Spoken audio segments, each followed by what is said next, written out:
नमस्कार, मी डॉक्टर व्यंकटेश मेतन. मी प्रथम yes news Marathi चॅनलचे जे संपादक आहेत श्री शिवाजी सुरवसे यांचं मी मनपूर्वक आभार मानतो की आज मी आपणासमोर एक अत्यंत चांगला असा एक विषय घेऊन सादर होतोय. त्या विषयाचं नाव आहे निसर्गाशी नाती जुळवा. आजचा जो ॲक्च्युली माझा ह्या जे 30 ते 45 मिनिटाचा जो काही माझा स्पीच आहे त्याचा एकच उद्देश आहे की मी आपणा सर्वांना अत्यंत नम्रपणे आणि माझ्या अनुभवानुसार मी आपल्याला आपली नाती ही निसर्गाशी कशी जुळली गेली पाहिजेत ह्याच्याबद्दल थोडा उहापोह करणार आहे. तर कनेक्ट विथ नेचर हा जो विषय घेऊन मी तुमच्यासमोर येतोय त्यामध्ये महत्त्वाचं बऱ्याच लोकांना असं वाटतं की निसर्गाशी नाती का जुळवायची. त्याच्या अगोदर मी एक तुम्हाला सांगेन की माझ्यासाठी हे जे निसर्ग आहे ते एक माझा आणि हे पृथ्वी आहे हे एक अत्यंत सुंदर असं एक मंदिर आहे. आणि निसर्ग ही काय भेट देण्यासारखी अशी गोष्ट नाही आहे किंवा ठिकाण नाही आहे. निसर्ग हे माझ्यासाठी एक घर आहे असं मी इथं नमूद करतो.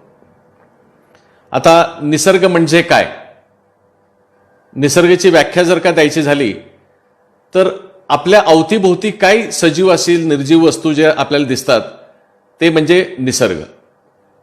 तसं इंग्लिशमध्ये स्पेसिफिक जर का आपल्याला डेफिनेशनच सांगायचे असेल तर nature is defined as the natural अर्थ and the things on it. म्हणजे आपल्यासमोर जी पृथ्वी आहे ती आणि त्याच्यावर जे काही निसर्ग सर्व सजीव आणि निर्जीव वस्तू आहेत त्यालाच निसर्ग म्हणतात. त्यामध्ये झाडे येतात, जंगल आहेत, बर्ड्स आहेत, ॲनिमल्स आहेत, सगळ्याचा समावेश होतो. सगळ्यात महत्त्वाचं नॅचरल आणि फिजिकल जे वर्ल्ड आहे ते आपल्याला किती आनंद देतो ते आपल्यासमोर मी सांगू इच्छितो. आता एक प्रश्न आपल्यासमोर उभा राहील की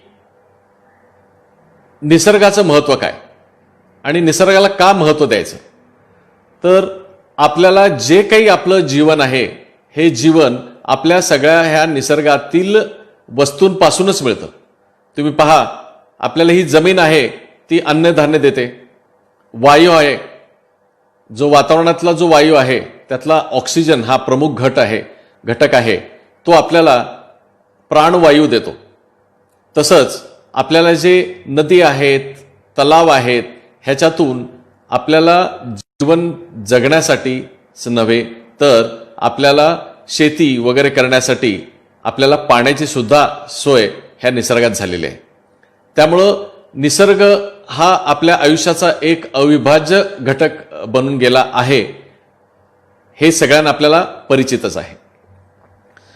आता हल्ली सध्याचा जो काळ आहे तो काळ म्हणजे करोनाचा एरा म्हणतो आपण याला, करोनाचा काळ आहे. आणि ह्यामध्ये अनेक लोकांना पटून गेलेलं आहे की निसर्गाच्या समोर कोणाचंही चालत नाही आणि निसर्गाचं महत्त्व किती आहे ह्या एका छोट्या विषाणूनं आपल्याला समोर चॅलेंज निर्माण केलेलं आहे. ह्या पृथ्वीतलावर जसं मानवाला जगण्याचा अधिकार आहे तसंच ह्या पृथ्वीतलावर सर्व इतर सजीवांना सुद्धा जगण्याचा अधिकार आहे. आणि ह्या करोनाच्या बाबतीत इथं थोडक्यात मी तुम्हाला सांगू इच्छितो, या करोना व्हायरसनं, ह्या विषाणूनं आपल्याला आपली जीवनशैलीच बदलायला भाग पाडलेला आहे असं म्हटलं तरी हरकत नाही. आणि ह्या विषाणूमुळे काय काय झालंय बघा. हा छोटासा विषाणू, हा अत्यंत छोटासा विषाणू आपल्या आयुष्याला किंबहुना सगळ्यांच्या आयुष्याला कलाटणी देऊन जात आहे. ह्याचा जर का साईज बघितला तर तो अत्यंत छोटा आहे. ॲक्च्युली हा म्हणजे नॅनोमीटरमध्ये गणला जातो आणि हा 1.25 नॅनोमीटरचा जो विषाणू आहे हा विषाणू आपल्याला मोठा चॅलेंज निर्माण केलेला आहे. ह्याचा अर्थ काय हो? आपल्या पृथ्वीची जी उत्पत्ती झालेली आहे, म्हणजे जेव्हा पृथ्वी निर्माण झाली, ह्याच्यावर जो निसर्ग निर्माण झाला तसा विचार केला तर तो 3.5 अब्जा वर्षापासून झालेला आहे. पृथ्वीचा जन्म 4.5 अब्जापूर्वी झाला आणि 3.5 अब्जानंतर सजीवांनी ह्या पृथ्वीवर हळूहळू आपला आपलं जीवन चालू केलं. आणि त्यामध्ये मी इथं नमूद करू इच्छितो की सर्वात अगोदर कोणाचा जन्म झाला असेल ह्या पृथ्वी तलावर तर ते एक पेशीय जिवंत पेशींचा झालेला आहे. त्यामध्ये अनेक एक पेशीय सजीवाची नावं घेता येतील, पण ह्यामध्ये काही जंतूंचा सुद्धा समावेश आहे आणि काही विषाणूंचा समावेश आहे. आणि हळूहळू 3.5 अब्ज वर्षानंतर हळूहळू ह्या पृथ्वीची अनेक सजीव निर्माण होत गेले आणि मागच्या 600 दशलक्ष वर्षापासून हा माणूस ह्या पृथ्वी तलावर आलेला आहे. तर तसं पाहता आपण पृथ्वी तलावर अगोदर आलो नाही. विषाणूंनी अगोदर इथं पृथ्वी तलावर अगोदर आले आणि त्यानंतर आपला इथं जन्म झालेला आहे. एक मात्र नक्की इथं सांगता येईल अत्यंत साध्या आणि सोप्या भाषेत, माणूस हा पृथ्वी तलावर हा पोट भाडेकरू म्हणून आला असं गमतीने म्हटलं तरी हरकत नाही. पण ह्या मानवानी अनेक चुका केल्या आणि त्यामुळं हळूहळू अनेक संकट ह्या निसर्गामध्ये तयार झाले. आणि म्हणूनच की काय, ह्या करोनानी आपल्याला मध्ये सगळ्यांनाच लॉकडाऊनमध्ये घातलं होतं. आणि ह्या निमित्त का होईना निसर्गाची आठवण प्रत्येकाला येते आहे, ही अत्यंत चांगली बाब आहे.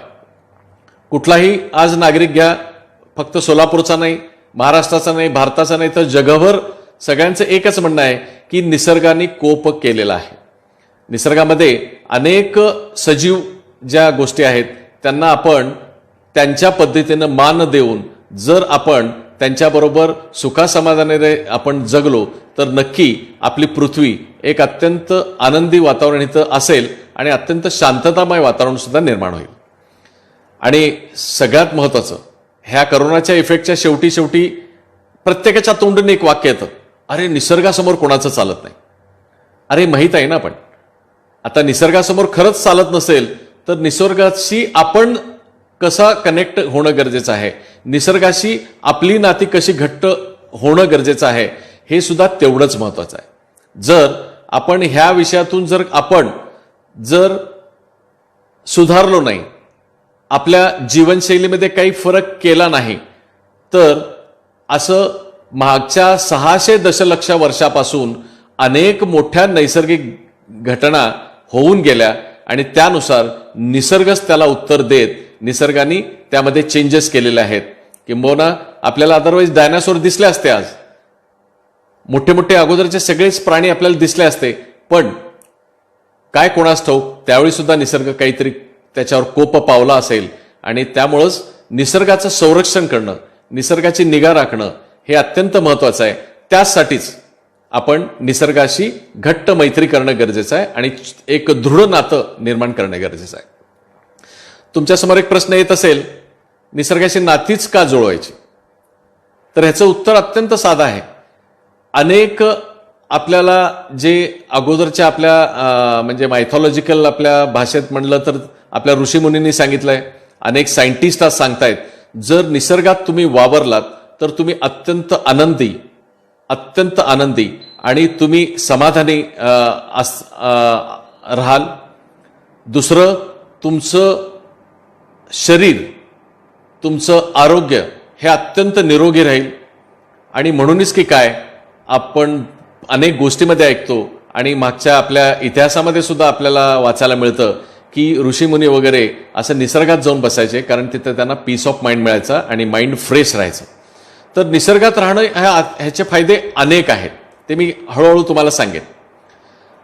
आता एक प्रश्न तुमच्यासमोर येईल की माझं आणि निसर्गाचं नाते जुळलेलं आहे का? यस, मी म्हणेन माझं आणि निसर्गाचं एक घट्ट असं एक आणि दृढ असं नातं निर्माण झालेलं आहे.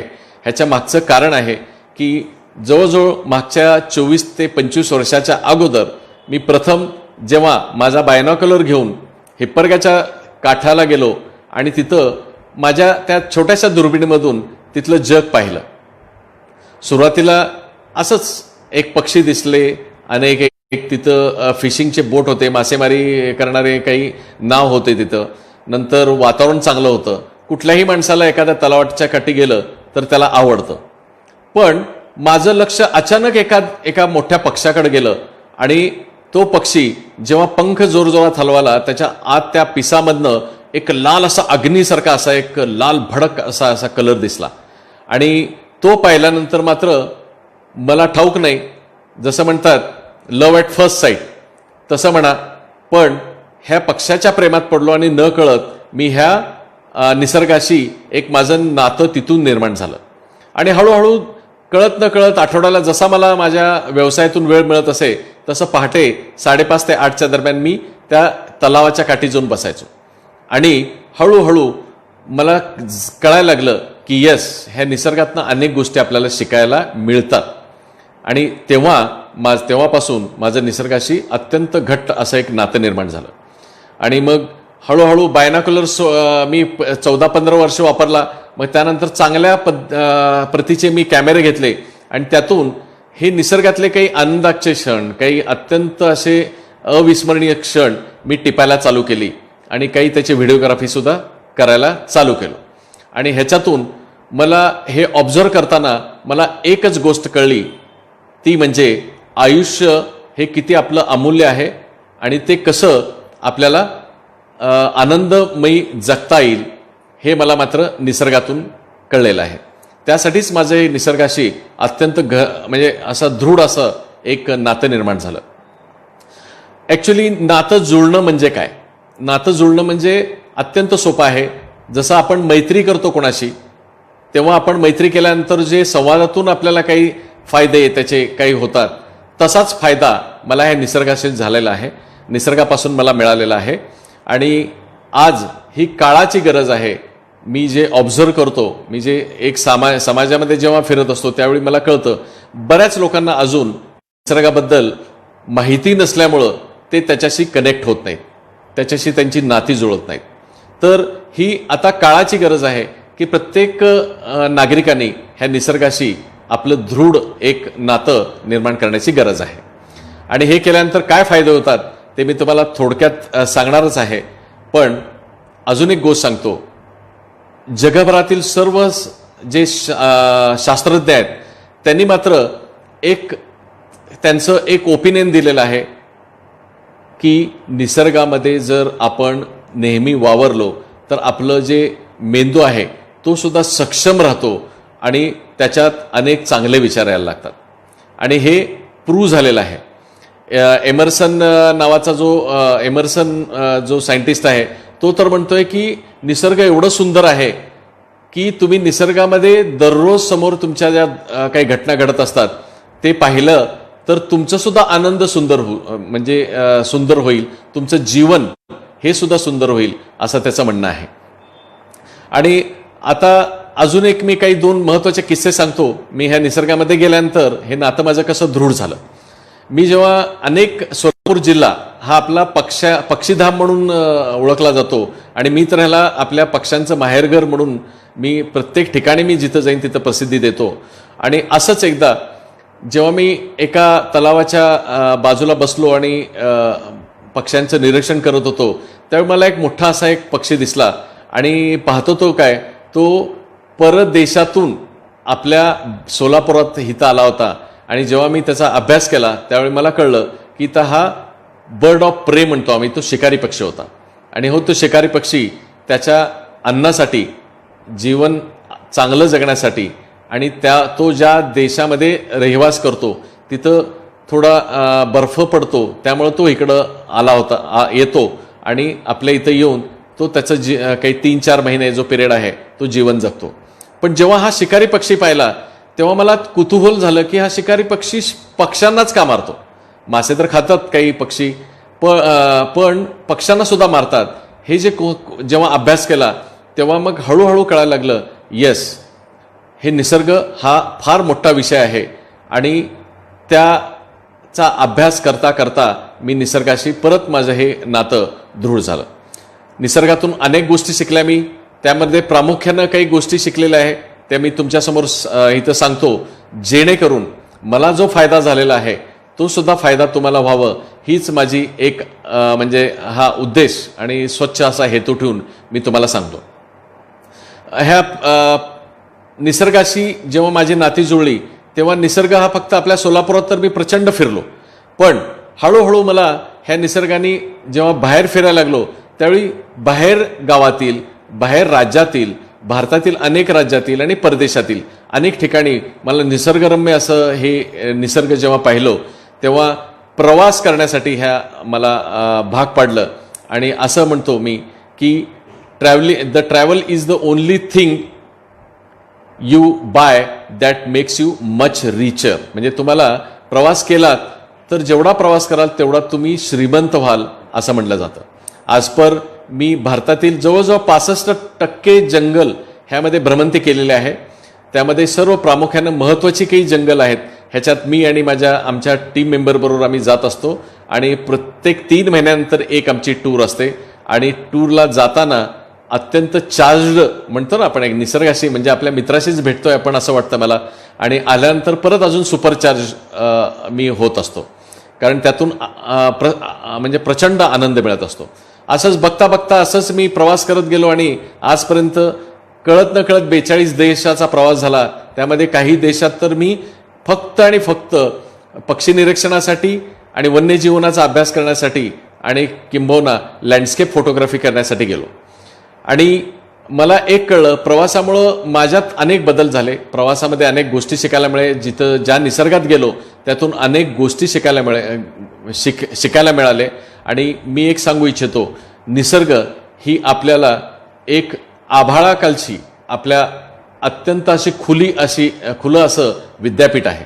आणि ह्या विद्यापीठातून अनेक गोष्टी मला शिकवल्या गेलेल्या आहेत ज्या मला आजपर्यंत कुठल्याही सिलेबसमध्ये, कुठल्याही शाळेत किंवा कॉलेजच्या सिलेबसमध्ये शिकवलं गेलं नाही. त्यामुळं निसर्गात वावरलात तर तुम्ही अत्यंत प्रॅक्टिकल असं आयुष्य तुम्ही जगू शकाल आणि आपल्या जीवनाची किती किंमत आहे, त्याचं किती महत्त्व आहे हे सुद्धा तुम्हाला पटेल. आणि नंतर अजून ह्या निसर्गात गेल्यानंतर मला अजून काही गोष्टी शिकायला मिळाल्या. त्यापैकी एक आहे तो डिसिप्लिन. म्हणजे डिसिप्लिन म्हणजे अत्यंत शिस्तबद्ध असं काम करायचं. का करायचं? कारण मी जेव्हा आकाशात पाहतो तेव्हा पक्षी असतील ते उडताना एक दिलानं एका रांगेत असा व्ही शेप करून उडत असतात. आणि मी तर कधी आजपर्यंत माझ्या उभ्या आयुष्यामध्ये पक्षी आकाशामध्ये उडत असताना एकमेकाला धक्का दिला आणि खाली पडले असं तर मी कधीच पाहिलं नाही. पण हे मात्र आपण रस्त्यावर पाहू शकतो.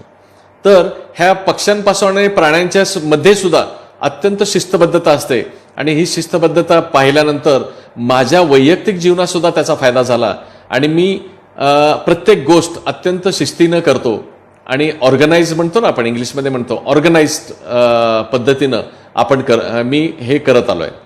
दुसरं एक निसर्गामध्ये पाहायला मिळालं ते आहे सांघिक म्हणजे काम करणे. त्याला आपण टीम वर्क म्हणतो आपण त्याला. तर हे सांघिक कार्य करताना त्याचे फायदे काय होतात हे मला निसर्गाने सुद्धा शिकवलेलं आहे. आपण पुस्तकात वाचतो, अनेक वर्तमानपत्रात किंवा पुस्तकात त्याच पद्धतीनं अधिवेशनात किंवा कुठल्या तरी एका लेक्चरमध्ये असं ऐकायला मिळतं की टीमवर्क पाहिजे. पण हे टीमवर्क तुम्हाला खरंच पाहायचं असेल तर हे जंगलामध्ये जा आणि तुम्ही निसर्गामध्ये हे वन्यजीवन जे आहेत त्यांच्यामध्ये आपल्याला एक्सलंट असं टीमवर्क पाहायला मिळतं. उदाहरणच द्यायचं झालं तर अनेक उदाहरणं इथं देता येतील. तर सगळ्यात बेस्ट उदाहरण तुम्हाला इथं देऊ इच्छितो ते म्हणजे तुम्ही जर कुठलंही नॅट जिओ चॅनल असेल, नॅशनल जिओग्राफिक चॅनल असेल, अनेक तुम्ही डॉक्युमेंटरी पाहिल्या असाल.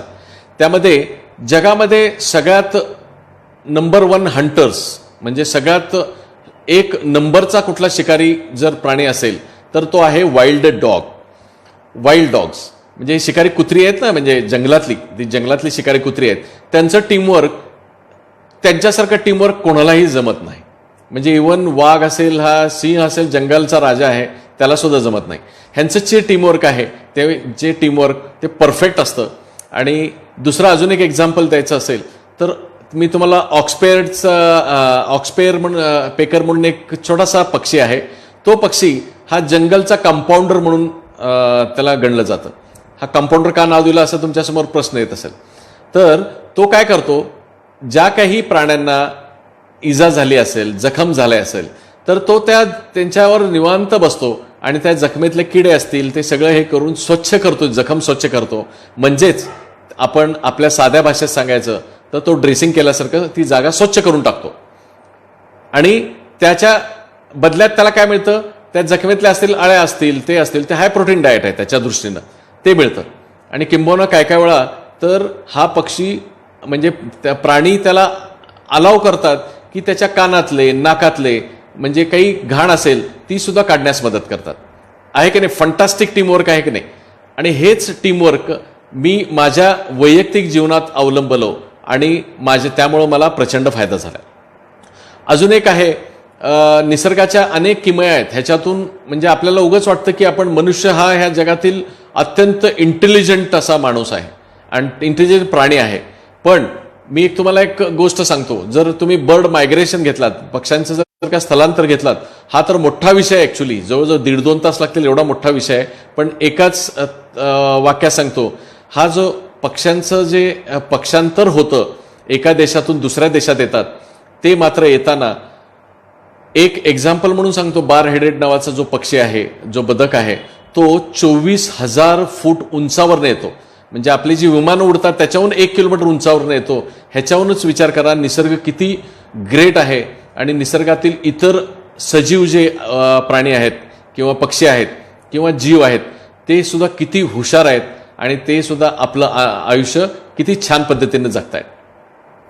अजून एक मला निसर्गाने एक गोष्ट शिकवलंय की लाईफ इज अनप्रेडिक्टेबल. हे जे आपलं आयुष्य आहे ते अत्यंत अनप्रेडिक्टेबल आहे. कोण सांगेल की बरोबर 8-9 महिन्या अगोदर कोणी सांगितलं असतं की जगात सगळीकडं लॉकडाऊन होईल? कोणी सांगितलं असतं की जगातील सर्व प्रार्थना स्थळं आहेत, मंदिर असेल, मस्जिद असेल, सगळ्यांना कुलूप लावलं जाईल? विश्वास ठेवला असता तुम्ही? नाही. तसंच आपलं जसं लाईफ आता अनप्रेडिक्टेबल झालेलं आहे तसंच निसर्ग हे अनप्रेडिक्टेबल आहे. मी एकच इथं एक्झाम्पल देतो. जर तुम्ही माझा एक म्हणजे अनुभव सांगतो, जेव्हा तुम्ही जंगलात जाल किंवा निसर्गात मध्ये जाल तेव्हा अशा अनेक तुम्हाला सुद्धा घटनाला सामोरं जावं लागेल. अनप्रेडिक्टेबल आहे, म्हणजे आता आहे आणि नंतर नाही असं पण होऊ शकेल. तर जंगलमध्ये गेल्यानंतर अनेक आपल्याला धोका असतो. तर हे पक्षी निरीक्षण आणि वन्यजीवनाचा अभ्यास करताना आम्हाला अनेक असे वाईट आणि अनुभव आलेले आहेत की जिथं जीवन आणि मृत्यू ह्याच्यात फक्त छोटीशी अशी म्हणजे फक्त दोरी होती. मला अजून एक निसर्गातून एक छान गोष्ट पाहायला मिळाली, ती म्हणजे तुम्ही नेहमी सदृढ असणं गरजेचं आहे, सशक्त असणं गरजेचं आहे. ह्याचा अर्थ काय? तुमच्याकडे पॉवर पाहिजे, पॉवरफुल पाहिजे तुम्ही, आणि असेल तरच तुम्ही चांगलं आयुष्य जगू शकता. आणि ह्याच्यासाठी तुम्हाला निरोगी राहणं गरजेचं आहे. आणि आपल्याला ह्या करोना व्हायरसनी परत आपल्याला सांगितलं आहे की हेल्थ इज वेल्थ. आपलं निरोगी शरीर हीच आपली मोठी समृद्धी आहे असं परत आपल्याला शिकवण ह्याच्यातून मिळाले. त्यासाठी आपण नेहमी फिट राहणं गरजेचं आहे. आणि फिट राहण्यासाठी काय पाहिजे?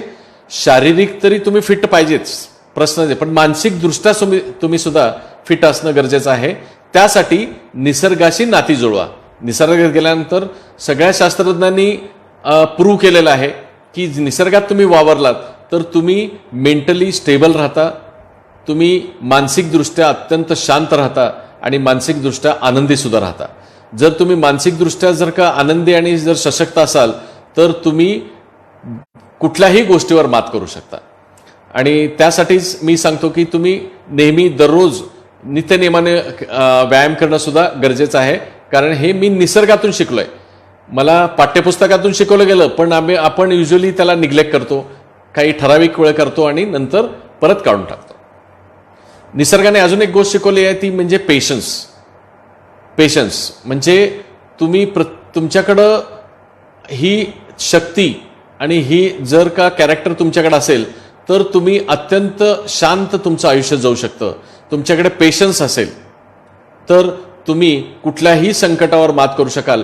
हे मात्र मला ह्या निसर्गाने सांगितलेलं आहे. कारण मी सांगतो की निसर्गामध्ये अनेक गोष्टी मला जेव्हा छायाचित्रीकरण करतो त्यावेळी मला काही चांगली छायाचित्र काही मिनिटातच मिळाले आहेत, किंबहुना काही छायाचित्र काढण्यासाठी मला 20-20 वर्ष वाट बघावं लागलेलं आहे. तर ह्याच्यातून मी काय गोष्ट शिकलोय की आपण नेहमी आपल्याकडे पेशन्स चांगला पाहिजे आपला, आणि पेशन्स चांगला असणं ह्याचा फायदा मला मात्र माझ्या वैयक्तिक व्यवसायात झालाय, सामाजिक जीवनात झालाय, आणि मी ज्या अनेक ऑर्गनायझेशनमध्ये काम करतो तिथं सुद्धा माझा हा पेशन्स मला ठरलेला आहे. असं म्हणतात patience is not the ability to wait but how you react when you are waiting. म्हणजे तुम्ही कुठलंही संकट तुमच्याकडे आलं, असं काही आलं तर तुम्ही शांत पद्धतीनं त्याला सामोरं गेलात तर त्याच्यावर यश मिळू शकाल. अजून एक गोष्ट मी शिकलेलं आहे ते म्हणजे आपलं आयुष्य बॅलन्स्ड ठेवणं गरजेचं आहे. बॅलन्स म्हणजे काय? ह्या पृथ्वीवर निसर्गामध्ये फक्त आपणच नाही आहे, मनुष्यच नाही आहे, तर अनेक सजीव आहेत, आणि हे जगताना त्यांचं आयुष्य जेव्हा पाहतो मी, त्यांचं आयुष्य वेल बॅलन्स्ड असतं. म्हणजे त्यांचा प्रोटोकॉल ठरलेला असतो, शेड्यूल ठरलेला असतो, किती खायचं, कधी उठायचं, कधी झोपायचं, आणि सगळ्यात महत्त्वाचं त्यांची जी म्हणजे पुढच्या जनरेशनसाठी त्यांची जी तयारी असते त्यासाठी मग संसार कसा करायचा, म्हणजे आणि त्याच्यासाठी घरटं कसं बांधायचं, त्याच्यासाठी त्यांचं घर कसं असावं, ह्याच्या सगळ्या ह्या जेव्हा गोष्टी पाहतो ते आयुष्य अत्यंत वेल बॅलन्स्ड असतं.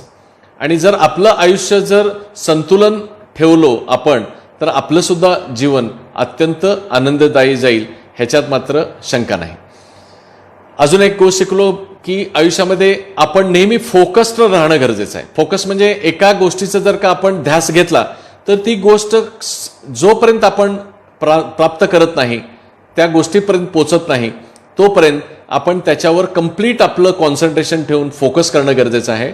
आणि हे फोकस करताना मला माझ्या कॅमेराच्या जो अँगलमधनं कॅमेऱ्यातून पाहतो तेव्हा ह्या गोष्टी मला शिकायला मिळाल्या आहेत. आणि ह्या कॅमेऱ्याच्यातून छोट्याशा खिडकीतून जे मला समोर निसर्ग दिसतं ते तर म्हणजे विलक्षण आहे, आणि त्यातून अनेक गोष्टी मी शिकलेलो आहे. आणि हे शिकताना मला काही अत्यंत म्हणजे चांगल्या अशा घटना माझ्या डोळ्यासमोर घडलेल्या आहेत. जर त्यापैकी काही सांगायचं असतील तर मी 1-2-3 मिनिटांनी तुम्हाला ते मी शेअर करतोय. आणि अजून एक मला ह्या फोकस जो सब्जेक्ट सांगतोय, आपण फोकस असणं का गरजेचं आहे असं म्हटलं जातं. फोकसचा लॉंग फॉर्म आहे FOCUS, follow one course until successful. म्हणजे जोपर्यंत त्यात तुम्हाला यश मिळत नाही तोपर्यंत त्याच्यावर तुम्ही फोकस करणं गरजेचं आहे, आणि हे अचीव केल्यानंतर तुम्हाला जे समाधान मिळतं हे म्हणजे अमूल्य असं असतं. अजून एक गोष्ट शिकलो आहे की आपल्याला नेहमी वाटतं की आपण मनुष्य प्राणी, आणि आपलं जे कल्चर आहे, आर्ट आहे, संस्कृती आहे, ह्याच्यातून आपण फार कलरफुल आयुष्य जगतो, आपलं आयुष्य फार रंगेबेरंगी आहे असं वाटतं. सॉरी, निसर्ग हे एक मोठं असं दालन आहे ज्यामध्ये प्रत्येक सजीव आपापल्या परीने त्याचं आयुष्य अत्यंत रंगीमय असं आयुष्य जगत असतो. किंबहुना जगात निसर्गातील अनेक गोष्टी मी जर पाहिल्या तर त्या आपल्याला अचंबित करण्यासारख्या आहेत.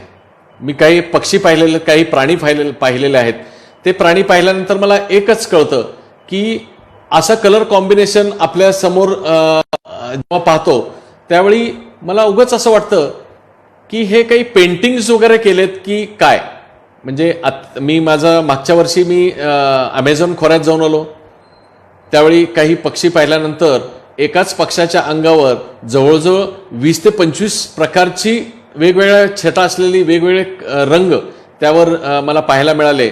आणि ते पाहिल्यानंतर मला एकच कळलं की निसर्ग हे अत्यंत सुंदर सुद्धा आहे, आणि ह्यासाठी तुमचे डोळे फक्त उपयोगाचे नाहीत, त्याच्यामागं बघणारं तुमचं मन सुद्धा तेवढंच सुंदर असणं गरजेचं आहे. निसर्गाने मला एक गोष्ट अजून अत्यंत चांगल्या पद्धतीनं कष्ट करणं गरजेचं आहे, जास्त कष्ट करणं गरजेचं आहे जर चांगलं यश मिळवायचं असेल तर. असं म्हणतात there is no substitute for hard work.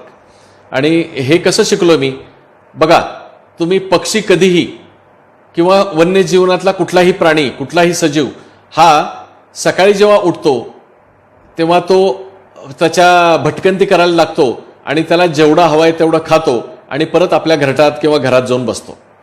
तो कधीही त्याच्या घरात वर्षाचं धान्य कधीच साठवत नाही. किंबहुना काही प्राणी आहेत ते एका दुसऱ्या दिवसाचं साठवतात, पण त्याला अपवाद आहेत. तर ह्याच्यातून दिवसभरात त्यांना काबाड कष्ट करावं लागतं, दररोज कष्ट करावं लागतं. कशासाठी? जिवंत राहण्यासाठी. तर हे करताना त्यांना प्रचंड मेहनत सुद्धा करावी लागते. आणि फक्त हे अन्न फक्त खाण्यासाठी किंवा जीवन जगण्यासाठीच नाही, तर त्यांना इतर ज्या काही वन्यजीवनातील प्राणी आणि पक्ष्यांपासून धोका आहे त्यांच्या सुद्धा पासून बचाव करण्यासाठी सुद्धा कष्ट करावं लागतात. एक चांगलं उदाहरण देतोय. सध्याचा मोसम चालू आहे, तो विणीचा मोसम चालू आहे आणि सध्या बाया विवर जी सुगरण म्हणतो ती घरटं बांधत असते. आणि ते घरटं बांधताना 21 ते 22 दिवसात घरटं बांधते, पण बांधताना एवढे प्रचंड कष्ट घ्यावे लागतात. आणि गवताची काडी कुठल्या क्वालिटीची असावी आणि ते कुठल्या फांदीवरती घरटं बांधायचं आणि कुठल्या पद्धतीने बांधायचं हे करत असताना 21 ते 22 दिवसात छानपैकी घरटं बांधते. पण हे करताना कंटिन्युअस नॉनस्टॉप काम चालू असतं दिवसभर. आणि ह्याच्यातूनच मला एक शिकवण मिळाली आहे की तुम्हाला जर का चांगलं यश मिळायचं असेल तर तुम्हाला कष्ट करणं गरजेचं आहे. अजून एक ह्या निसर्गातून एक गोष्ट शिकलोय की स्वतःला ओळखणं गरजेचं आहे. आता स्वतःला ओळखणं म्हणजे काय? आपण कोण आहोत? आपण ह्या पृथ्वीतलावर जन्म घेतलाय तर त्याच्या मागचं रिझन काय असू शकेल आणि आपण स्वतःला ओळखतो का? आणि नंतर आपण दुसऱ्याला ओळखणं गरजेचं आहे. मी जेव्हा हे पक्षी आणि प्राण्यांचे जेव्हा प्रतिबिंब त्यांचे बघतो, पाण्यामध्ये बघतो, काही वेळा असं वाटतं की पक्षी स्वतःशी बोलत असतील का? आणि एक स्वतःशी बोलून स्वतः कोण आहोत ह्याची सुद्धा त्यांना प्रचिती होत असेल का? त्यानुसार मी आपणास नम्रपणे सांगू इच्छितो की आपण स्वतःला ओळखणं गरजेचं आहे. आणि आपल्याकडे काय कॅपॅसिटीज आहेत त्याला आपण स्वॅट अनालिसिस म्हणतो. स्वॅट अनालिसिस म्हणजे आपले स्ट्रेंथ काय आहेत, विकनेसेस काय आहेत, आपल्यासमोर अपॉर्च्युनिटीज काय आहेत, थ्रेट्स काय आहेत, ह्याचा सुद्धा अभ्यास करणं गरजेचं आहे. आणि जर का हे केलं तर डेफिनेटली आपलं जीवन आनंदमय होईल ह्यात शंका नाही. आणि हे स्वॅट अनालिसिस एक रिदमिक पिरियडमध्ये केलं गरजेचं आहे. नाहीतर गमतीनं मी सांगतो, आपण अनेक वेळा म्हणतो अरे मी त्याला चांगलं ओळखतो. अरे पण तू स्वतःला प्रश्न विचार, तू स्वतःला ओळखतोस का? असं जो कोणी विचारत असेल स्वतःला आणि स्वतःला ओळखलो तर मात्र आपण दुसऱ्यांना नक्की आपण चांगल्या पद्धतीने ओळखू, असं मी इथं नमूद करू इच्छितो. निसर्गातून अजून एक गोष्ट शिकलेलं आहे ते म्हणजे जगण्यासाठी प्रचंड आपल्याला जे काही आहे ते कमी लागतं. आपण म्हणजे म्हणतो ना एक मोठी घौडदौड करतोय, आपण दररोजच्या दररोज पळतोय. कुठलाही माणूस घ्या, एकच वाक्य म्हणतोय की मी बिझी आहे. आणि मी इथं सांगू इच्छितो की अगोदर तुम्ही शांतपणे 5-10 मिनिटं उभे राहा, विचार करा आणि तुमचं आयुष्याचं प्लॅनिंग करा. खरंच सांगतो, खरं चांगलं आयुष्य जगण्यासाठी कमी लागतं. आणि मी हे निसर्गात गेल्यानंतर मला कळलेलं आहे. किंबहुना मी सुद्धा नेहमी अत्यंत साधेपणाने राहायचा प्रयत्न करतो. आणि आपण बघा, आपली जी रॅट रेस चालू आहे ती दुसऱ्यांना खुश करण्यासाठी चालू आहे. भले स्वतः खुश असेल हे आपल्या अंतर्मनाला न विचारता समाज मात्र चांगलं म्हणलं पाहिजे ह्याच्याकडे आपण बरेचसे लोक जाताना पाहतोय. अजून एक आहे, कुठलंही निसर्गामध्ये कुठल्याही म्हणजे ज्या जिवंत काही गोष्टी आहेत त्यांचं कुठलं फिक्स ॲसेट नाही आहेत त्यांच्याकडे. फिक्स ॲसेट म्हणजे काय? त्यांच्याकडे कुठल्या गोष्टी नाहीत की त्यांच्या एफडी नाही, काहीच नाही, ॲब्सोल्युटली काय नाही. आणि अजून एक गोष्ट मी निसर्गातून शिकलोय ती मात्र ॲडॉप्ट विथ द नेचर. कुठलंही संकट आलं, कुठलीही गोष्ट आली तर त्याच्याबरोबर आपण बरोबर ॲडजस्टमेंट करून आयुष्य पुढे नेणं गरजेचं आहे. फॉर एक्झाम्पल, आता मी मगा सांगितलं विषाणूंचा विषय तुमच्यासमोर मी सांगितला. जंतू घ्या, हे छोटे जीव आहेत, एक पेशीय म्हणजे सेल आहेत. ह्याच्यामध्ये ते आपल्या मगा सांगितलं 3.5 अब्ज वर्षापासून ते इथं ह्या पृथ्वीतलावर आहेत. आणि प्रत्येक वेळी ते आपलं कॅरेक्टरिस्टिक बदलत असतात. मी डॉक्टर या नात्यानं तुम्हाला सांगतो, एखादं मेडिसिन चांगलं आपल्या जंतूच्या किंवा विषाणूच्या विरुद्ध आलं तर हे जंतू हळूहळू त्यांच्यात चेंजेस करून परत त्याच औषधाला ते अजिबात प्रतिसाद देत नाहीत, किंबहुना त्याला टोटली रिजेक्ट करून छानपैकी आपलं आयुष्य पुढे नेतात. अजून त्याचमुळं अजून एक सांगतोय की साधेपणा हा निसर्गातून मी शिकलेला एक फार मोठा संदेश मी पाळतो. त्यामुळं काही वेळा असं म्हणलं जातं, there is a beauty in the simplicity. त्यामुळं आयुष्यात आपल्याला खरंच कमी लागतं. आणि एक अजून एक इथे एक इंटरेस्टिंग मी किस्सा सांगतो, जे माझ्या आयुष्यातला एक अत्यंत आनंददायी असा एक प्रसंग निसर्गात घडलेला. मागच्या वर्षी मी जेव्हा अमेझॉनच्या खोऱ्यात गेलो होतो, तेव्हा आमच्या गाईडनी ठरवलं की तुम्हाला अर्धा दिवस एक पक्षी पाहण्यासाठी आम्ही नेणार आहोत, तुमची इच्छा असेल तर. म्हटलं त्या पक्षाचं नाव काय? हार्पीज ईगल. आणि आम्हाला आमच्या टीमने एका दमात सांगितलं येस आम्हाला बघायचं आहे. ह्याच्या मागचं कारण काय होतं मित्रांनो? एकच होता तो. मात्र मी इथं सांगू इच्छितो, हार्पीज ईगल हा आपल्या पृथ्वी तलावरील सगळ्यात एक मोठ्या प्रकारचा ईगल पक्षी आहे. ईगलची फॅमिली आहे, म्हणजे घार जी आहे ते ईगल फॅमिली आहे, त्याच्यापेक्षा सगळ्यात मोठा असा एक पक्षी आहे. आणि तो पक्षी अत्यंत कमी म्हणजे प्रमाणात पाहायला मिळतो, किंबहुना काही लोकांना महिना त्या जंगलात म्हणजे त्यांचं वास्तव्य करून त्याला पाहण्याचं सुद्धा भाग्य मिळत नाही.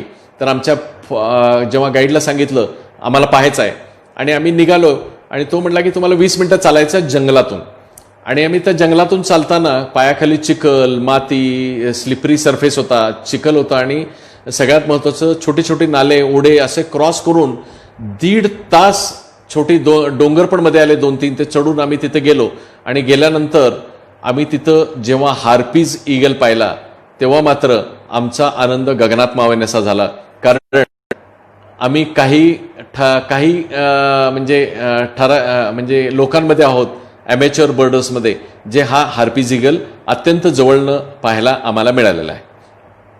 त्यामुळं हे जे हार्पीज ईगलच्या बद्दल का मी सांगतोय, कारण हार्पीज ईगल असा आहे पक्षी आहे, एवढा मोठा आहे की तो आरामात एखादं जे म्हणतो ना मोठं झालेलं जे माकड असतं, वयस्क माकड असतं, त्याला सुद्धा तो आरामात आपल्या पायात शकतो.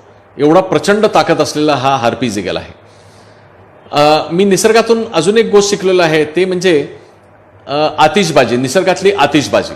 मी स्कॅन्डिनेव्हिया कंट्रीला गेलो होतो आणि तिथं मी नॉर्दर्न लाईट पाहायला गेलो. आणि नॉर्दर्न लाईट पाहिल्यानंतर मला एकच कळलं की आपण सिद्धेश्वर गड्डाच्या यात्रावेळी आपण आतिषबाजी करतो, दारूकाम पाहतो, आणि ते पाहताना आपल्याला आनंद मिळतो.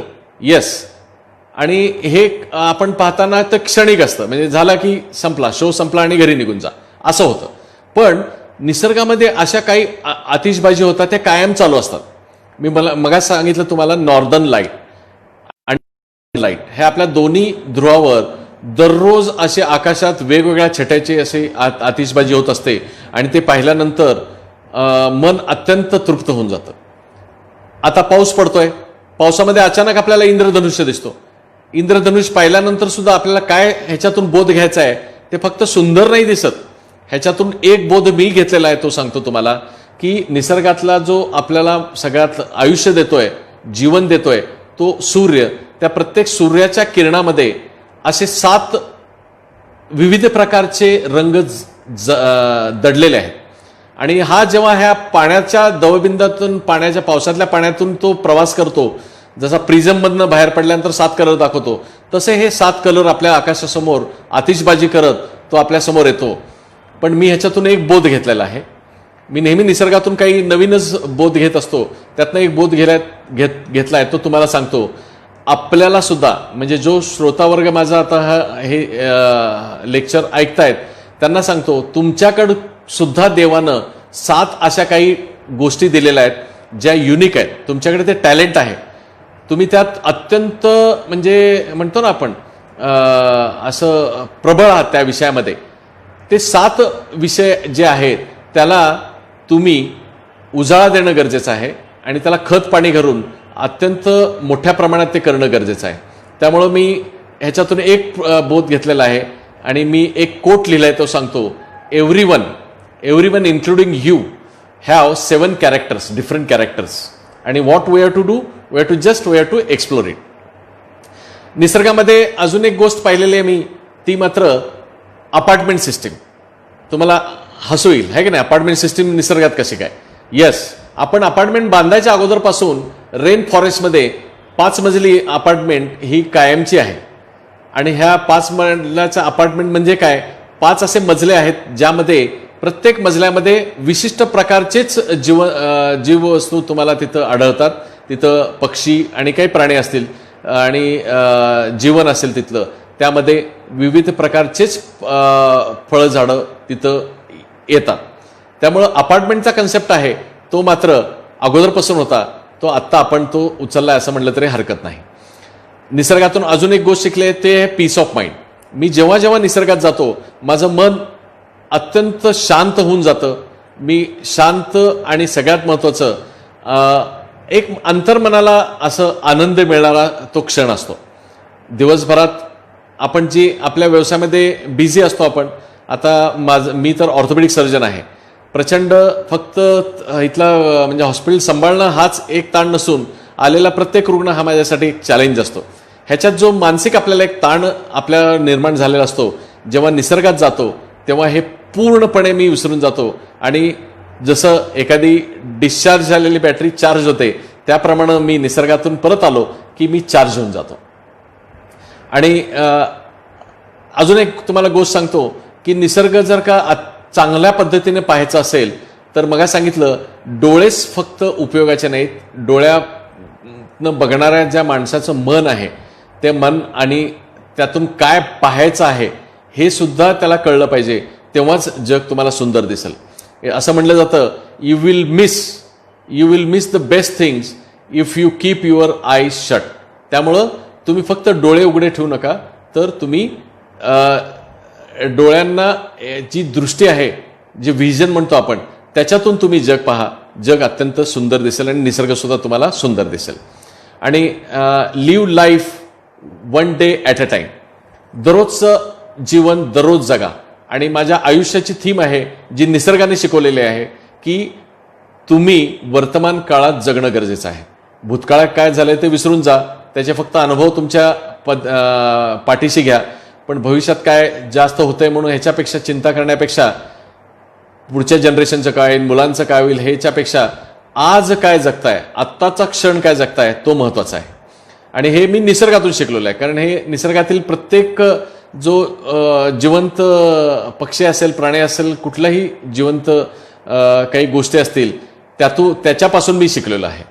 आणि निसर्गाचा एक चांगला नियम आहे तो नेहमी मी माझ्या प्रबोधनातून सांगत असतो. निसर्गाचा नियम काय आहे, दुसऱ्यांसाठी जगा. बघा, झाडं कधीही स्वतःची फळं आपली स्वतःच खात नाही. नदी कधीही स्वतःचं पाणी स्वतः पित नाही. झाडावरची किंवा वेलीवरची सुवासिक फुले आहेत ती आपल्या समाजाला सुगंध दरवळतात. सूर्य जो आहे तो स्वतः म्हणजे तप्त होऊन तो आपल्याला जीवन देतो. हे एकंदरीत सगळं पाहिल्यानंतर असं नाही का वाटत आपल्याला की दुसऱ्यांसाठी जगणं हा निसर्गाचा नियम आहे. So what is a rule of nature? Living for other is rule of nature. आणि मी आयुष्यात अनेक वेळा मी स्वतः अनुभवलंय, त्यामुळे तुम्हाला सांगतोय. आणि माझी एक पद्धत आहे, मी ज्या गोष्टीचा म्हणजे तून जातो त्याचा अनुभव घेऊनच मी बोलत असतो. अदरवाईज आपल्याकडं अनेक नेट आहे, इंटरनेट आहे, कुठल्याही गोष्टीची तुम्हाला माहिती पटदिशी मिळून जाते. पण तुम्हाला अनुभवातून जेव्हा तुम्ही शिकता तेव्हा मात्र ते कायमचं तुम्ही शिकून जाता असं म्हटलं तरी हरकत नाही. तर लिव्हिंग फॉर अदर्स, दुसऱ्यासाठी जगणं, हे मला जेव्हा मी माझ्या प्रोफेशनमध्ये आलो तेव्हा दुसऱ्या वर्षीच मला कळलं. आणि तेव्हापासून मी मोफत पोलिओच्या शस्त्रक्रिया करायला चालू केले. आजपर्यंत जवळजवळ नाही म्हटलं तरी 1200 शस्त्रक्रिया मी मोफत केलेल्या आहेत. त्याचप्रमाणे मी माझ्या परीनं माझी जी कुवत आहे त्याप्रमाणे मी काही लोकांना मदत करत असतो, गरजूंना मदत करत असतो. आणि मी एका ऑर्गनायझेशनमध्ये काम करतोय. रोटरीसारख्या ऑर्गनायझेशनमध्ये आजपर्यंत मी जवळजवळ 15 लाख रुपये नक्की माहित आहे की हा पैसा चांगल्याच गोष्टीसाठी जातोय. कारण मला निसर्गाने शिकवलंय की दुसऱ्यांसाठी जगा. तसंच मी हळूहळू हे काम वाढत आता आमच्या फाउंडेशनचं काम चालू झालंय. डॉक्टर मेतन फाउंडेशनच्या बॅनरखाली मी आता अनेक सेमिनार घेतोय. शाळा असेल, कॉलेज असेल, युनिव्हर्सिटीमधनं मागचे 7-8 वर्ष सारखं जातो आणि त्यांना प्रबोधन करतो निसर्गाबद्दल की तुम्ही तुमची नाती ही निसर्गाशी जुळवा. त्याचप्रमाणे अनेक आम्ही छायाचित्राचे प्रदर्शन आहेत, निसर्गाशी संबंधित जे प्रदर्शन आहेत ते आम्ही वेळोवेळी करत असतो, जेणेकरून बालगोपालांना, तरुणांना निसर्गाबद्दल एक पॉझिटिव्ह साईडने असं ओढ निर्माण व्हावी ह्या दृष्टीनं आम्ही करत असतो. आणि आमचा हेतू एकच आहे की लोकांना फक्त त्यांना म्हणजे अवेअर करायचं, त्याच्याबद्दलची माहिती द्यायची आणि एक कॅटलिस्ट म्हणून काम करायचं. आणि एक आनंदाची बातमी सांगतो, ह्या वर्षी सोलापूरमध्ये आपण आमच्या फाउंडेशनच्या सोलापूरमध्ये डॉक्टर मेतन फाउंडेशनच्या माध्यमातून महाराष्ट्र पक्षी मित्र संमेलन सुद्धा ह्या वर्षी आपण आयोजित केलेलं आहे. त्याचे लवकरच तुम्हाला आम्ही ते तारखा आणि ते कळू नक्की. आणि अजून एक आम्ही एक काम केलं की अजून एक ऍक्टिव्हिटी मी सांगू इच्छितो, कारण मला निसर्गाने शिकवलेलं आहे दुसऱ्यासाठी जगा. आणि रिसेंटली म्हणजे मागच्या पुरामध्ये सांगलीच्या बाजूला एक शिरोळ म्हणून एक छोटंसं गाव आहे, सांगली आणि मिरजच्या बाजूला. त्या शिरोळच्या गावामध्ये मी जेव्हा तिथं भेट दिली, तिथं पूरग्रस्त लोकांना माझा म्हणजे लिटरली मी डिस्टर्ब होतो, टोटल डिस्टर्ब होतो ते पाहिल्यानंतर, पडलेली घरं वगैरे पाहिल्यानंतर. आणि तिथं लोक लिटरली सगळी स्मशान शांतता होते असं म्हटलं तरी हरकत नाही. आणि मी काय केलं, आमच्या फाउंडेशनच्या माध्यमातून मी 5 कुटुंब दत्तक घेतले आणि त्यांना जीवनावश्यक वस्तू होत्या, त्यांना जे हवे तेवढ्या आम्ही सगळ्या गोष्टी आम्ही त्यांना प्रोव्हाइड केलं. हे आर्ट ऑफ लिव्हिंग जे आहे ते मी निसर्गातून शिकलेलं आहे. मला कोणी शिकवलं नाही किंवा मी कुठल्या शाळेत गेलो नाही किंवा कुठल्या क्लासेसमध्ये मला शिकवलं गेलं नाही, हे मला निसर्गाने शिकवलेलं आहे. अजून एक मला निसर्गाने एक गोष्ट शिकवलेली आहे आणि त्याचा फायदा काय होतो बघा, लव अनकंडिशनली. कुठल्याही कोणावर प्रेम करायचं असेल तर कुठल्या कंडिशन ठेवून तुम्ही प्रेम करू नका. हे का सांगतोय तुम्हाला, का मनुष्य हा असा प्राणी आहे की आपण काहीतरी कंसात एक स्वार्थ ठेवून नेहमी काहीतरी कार्य करत असतो. तर आपण मला काय काय वेळा खरंच आपल्या ह्या 2 पायाच्या प्राण्यावर काय काय वेळा दया येते, कारण आपण खरंच सांगतो मी तुम्हाला, आपण ह्या पृथ्वी तलावरचे स्वतःला इंटेलिजंट म्हणून समजतो. पण मला एक उत्तर द्या, एकाच शब्दात एका लाईनमध्ये उत्तर द्या. आज अजून सुद्धा कोविड सारखा करोना विषाणू आलाय, त्याच्यासमोर उत्तर आहे का आपलं? नाही. तर निसर्ग हा फार मोठा गुरु आपल्यासमोर आहे आणि तो जो काय आपल्याला शिकवतो ते आपल्या जीवनशैलीमध्ये आणलं तर आपलं आयुष्य आनंदमय होईल आणि निसर्ग सुद्धा सुंदर राहील. मी का 2 पायाचा प्राणी म्हणतो, कारण तुम्ही नीट विचार करा, ह्या 2 पायाचा जो प्राणी आहे माणूस, हा काय करतोय, हे निसर्ग डिस्टर्ब करतोय. कुठल्या दृष्टीनं? एअर पोल्युशन असेल, ध्वनी प्रदूषण असेल, पाणी प्रदूषण असेल, वातावरण दूषित करण्यासाठी निघालेलं आहे. आज नशीब ह्या करोनाच्या विषाणूमुळं आपल्याला ह्याची म्हणजे काय म्हणतो आपण, एक नवीन असा धडा मिळालेला आहे आणि त्याची समोर उदाहरणं सुद्धा आहेत की आपल्याला चंदीगडमधनं हिमालय दिसतोय, 200-200 किलोमीटरच्या अंतरावरनं हिमालयाचं शिखर दिसतं. गंगा रिव्हरच नाही तर सगळ्या नदी आणि तलाव स्वच्छ झालेले आहेत. अत्यंत छान असं वन्यजीवन परत फुलतंय. हे मी का सांगतोय तुम्हाला, कारण ह्याचा अर्थ सांगतोय, निसर्ग सांगतोय की तुम्ही नेहमी थोडं लॉकडाऊनमध्ये राहत जा आणि निसर्गाला डिस्टर्ब करू नका. आणि सगळ्यात मोठा आता आपल्याला भेडसावणारा प्रश्न निसर्गातला आहे तो प्लास्टिक पोल्युशन. प्लास्टिकचं पोल्युशन एवढं झालेलं आहे मित्रांनो, हे फार मोठा असा जागतिक प्रश्न आपल्या समोर आहे, किंबहुना जागतिक संघटना त्याच्यावर काम करते. तर आपण सगळे एकत्र येऊन आपला धर्म एकच आहे की आपल्या निसर्गाला आपण वाचवणं गरजेचं आहे. आणि आपल्यासमोर मोठ्या काही चॅलेंजेस काय, त्यामध्ये आपल्याकडं जे कीटनाशकाचा वापर जास्त प्रमाणात होतो, त्यामुळे अनेक पक्षी, अनेक कीटक, अनेक छोट्या छोट्या गोष्टी, जिवंत गोष्टी मृत्युमुखी पडतायत आणि त्याच्यातून आपल्याला मोठा तोटा, निसर्गाला तोटा होतोय. त्यामुळं फक्त काही योग्य प्रमाणात त्याचा वापर करणं गरजेचं आहे. आणि तुम्हाला एक गोष्ट सांगतो फक्त, की आपण आता लोक फॅशन झालेली आहे की मी ऑर्गॅनिक फूड खातो. अरे ऑर्गॅनिक फूड का खायची का गरज आली हे विचार करा. माझे आजोबा, तुमचे आजोबा किंवा तुमचे आई वडील हे अगोदर ऑर्गॅनिकच फूड आपण सगळे खात होतो. अचानक काय आलं असं इनऑर्गॅनिक हे सगळ्या गोष्टी आल्या. ह्याचाच उद्देश आहे की लोक आता आर्टिफिशियल पद्धतीनं हायब्रिड संकरित जाती ह्या निर्माण करतायत आणि पेस्टिसाइडचा जास्त वापर करतायत. अजून एक आहे, फार मॉडर्नायझेशन करायच्या भानगडीत आपण काय करतोय, आपण जंगलावर आक्रमण करतोय. अनेक ठिकाणी हाऊस म्हणून पक्षी आणि प्राण्यांची हत्या केली जाते. पक्ष्यांचं आणि प्राण्यांचं ट्रेडिंग म्हणतो ना आपण, त्याचं म्हणजे मोठा बाजार मांडलेला आहे. किंबहुना असं आता एक थोड्याच दिवसात प्रूव्ह पण होईल आणि एक कॉमन थेरी येते हा जो कोरोना व्हायरस आहे तो वेट मार्केटमधनं आलेला आहे, जिथं प्राण्यांचं जे व्यापार होतो खाण्यासाठी तिथून आलेला आहे. ह्याच्यातून आपण काही धडे घेऊ का, असं मला काही वेळा शंका माझ्यासमोर एक मनुष्य म्हणून येतं. हळूहळू पृथ्वीवरचा जो ओझोनचा लेअर आहे तो सुद्धा कमी होत चाललेला आहे. पण आनंदाची गोष्ट सांगतोय तुम्हाला, काय आता सायंटिस्टनी प्रूव्ह केलेला आहे, हा आपला जो लॉकडाऊन झाला आहे त्याच्यामुळे हे ओझोन लेअर सुद्धा काही वेळा जवळजवळ रिपेअर होत झालेला आहे. त्यामुळे इथं मी प्रत्येकाला सांगू इच्छितो, तर आपल्याला आता ह्या गोष्टी टाळणं गरजेचं आहे. हे टाळलं तर डेफिनेटली आपल्याला फायदा होईल. आणि आपण शेवटी काही जमलं नाही तर दोष मात्र कोणाला तर दुसऱ्याला टाकतो आणि आपण त्याच्यातून सुटका करायचा प्रयत्न करतो. तर आता शेवटी मी काही मिनिटांमध्ये एक सोलापूरकर म्हणून आपल्याला काय ह्या निसर्गाबद्दल काय करता येईल असे नेहमी माझ्या डोळ्यासमोर प्रश्न असतात आणि माझ्यासमोर प्रश्न येऊन राहतात. तर मला असं वैयक्तिक वाटतं की सोलापूर आपल्यातलं जे निसर्ग आहे अत्यंत एक चांगला असा आपला जिल्हा आहे.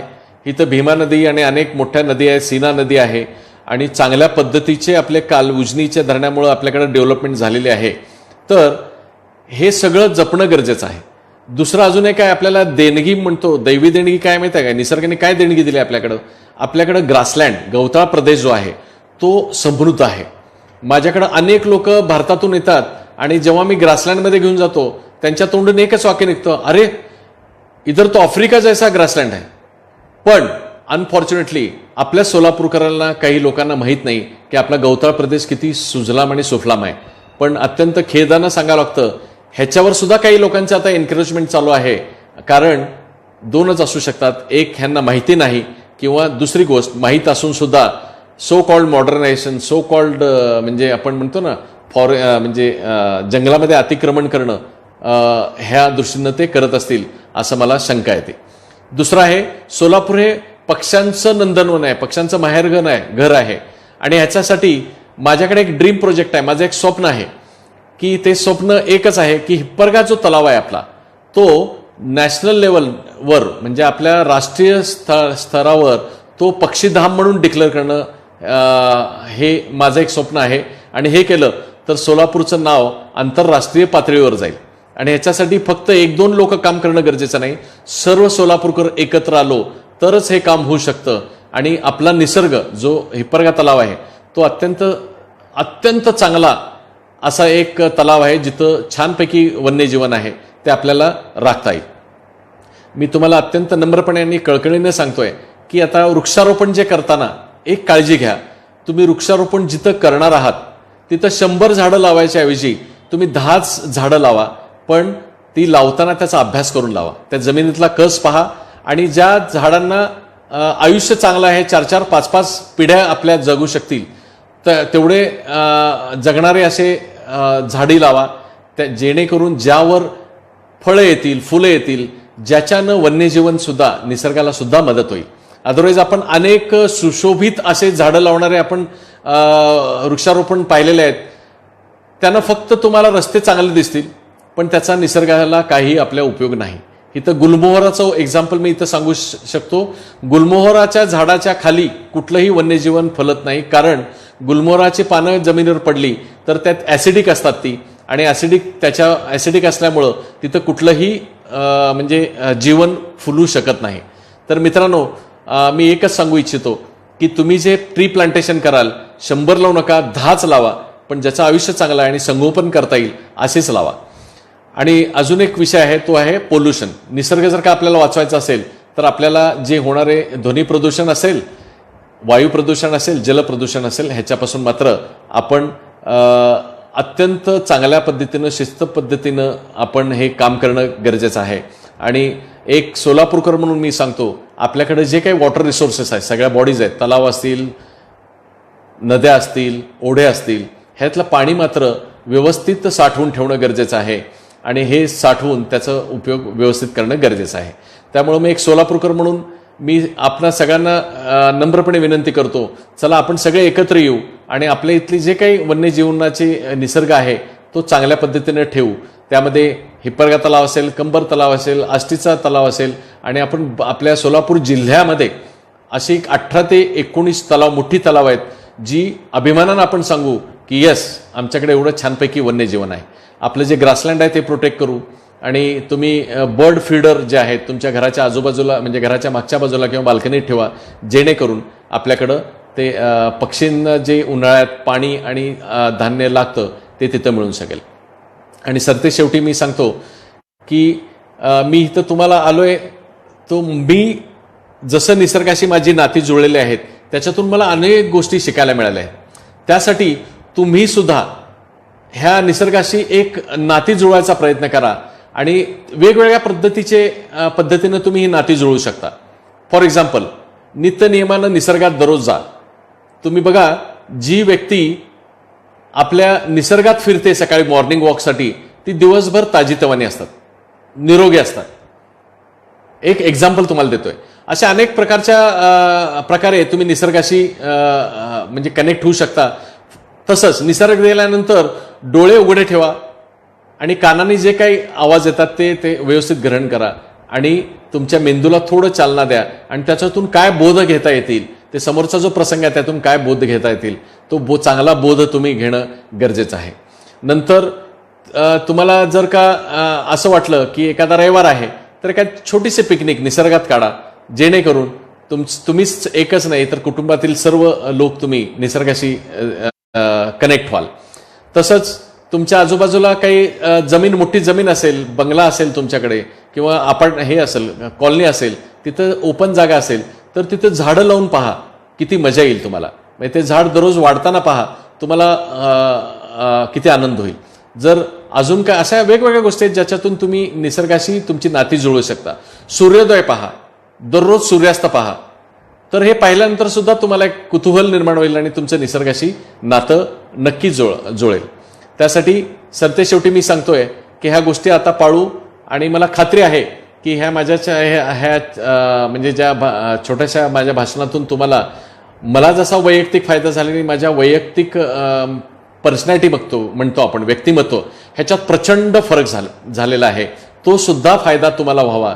आणि माझं नेहमी आयुष्याची माझी थीम आहे, मी ज्या गोष्टी शिकतो त्या मी समाजाला देतो परत. म्हणजे शेअरिंग हे मला आवडतं, शेअरिंग करायला आवडतं. त्याच्यातून मला अत्यंत आनंद होतो आणि माझं आयुष्य शांतमय राहतं आणि माझं अंतर्मन नेहमी मी खुश असतो, आतल्या मनातून खुश असतो. त्यासाठी सरते शेवटी मी पटपट तुम्हाला काही गोष्टी सांगतो. ह्या जर का केल्या तर आपलं निसर्ग जे आहे, आपलं पृथ्वी जी आहे, पृथ्वी आणि त्याच्यावरचं निसर्ग अत्यंत बॅलन्स्ड राहील, ह्याच्यावरचं वातावरण शुद्ध राहील आणि आपण सगळे निरोगी राहू. त्यासाठी हे आपल्या इकोसिस्टीममध्ये बॅलन्स ठेवायचं असेल तर आपल्याला जे निसर्गावर आपण अतिक्रमण करतोय ते अतिक्रमण थांबवा. प्लास्टिक पोल्युशन सगळ्यात महत्त्वाचं सांगतोय, प्लास्टिक पोल्युशन टाळा. तुम्ही तुमच्यापासून सुरुवात करा. दुसरं महत्त्वाचं आहे, ग्लोबल वॉर्मिंगचा मोठा विषय आहे. ॲक्च्युली हा विषय दीड तासाचा आहे, पण ग्लोबल वॉर्मिंग जे होतंय ते वॉर्मिंगसाठी आपण प्रयत्न करू, ते कमी करण्यासाठी पृथ्वीचं टेम्परेचर कसं कमी करता येईल त्याच्यासाठी काम करूया. नंतर ओव्हर फिशिंग जे चालू आहे, समुद्रातून आणि नदीतनं जे आणि तलावातनं जे असंख्य प्रमाणात मासेमारी मोठ्या प्रमाणात होती आहे, ती सुद्धा टाळणं गरजेचं आहे. म्हणजे पक्षी आणि रेअर जे प्राणी आहेत ह्याचं इलिगल ट्रेड बिझनेस चालू आहे, तो सुद्धा टाळणं गरजेचं आहे. आणि हे केल्यास नक्की खात्रीनं सांगतो की आपलं निसर्ग समृद्ध राहील आणि आपण सगळे निरोगी आणि आनंदी राहू. आणि शेवटी मी 1-2 वाक्य म्हणतो. एक आहे, तुम्ही कितीही प्रयत्न केला तरी निसर्गावर तुम्ही मात करू शकत नाही, कारण निसर्गाने वेळोवेळी सांगितलंय आपल्याला की मदर नेचर ऑलवेज विन्स. आणि हे अनेक आपल्याला गोष्टीतून कळलेलं आहे. आपल्याला आई वडिलांना की आजोबा जे असतील त्यांना सुद्धा विचारा, ते सुद्धा एक वाक्य सांगेल, निसर्गासमोर कोणाचं चालत नाही, असं एक वाक्य आपण नेहमी ऐकतो. त्यामुळं आणि निसर्गावर मात करायला गेलो तर निसर्ग आपल्याला धडा शिकवतो, हे वेळोवेळी आपल्याला कळलेलं आहे. तर आपली जीवनशैली बदलणं आपलं गरजेचं आहे. आणि it is said, study nature, love nature, stay close to the nature, which says I will never fail you. जर त्यांच्या सान्निध्यात असाल तर तुम्ही आयुष्यात कधीही नापास होणार नाही. Be a normal human being and love nature and at the end म्हणजे शेवटी मी कन्क्लूड करताना एकच सांगतोय, 3 गोष्टी सांगतो आता.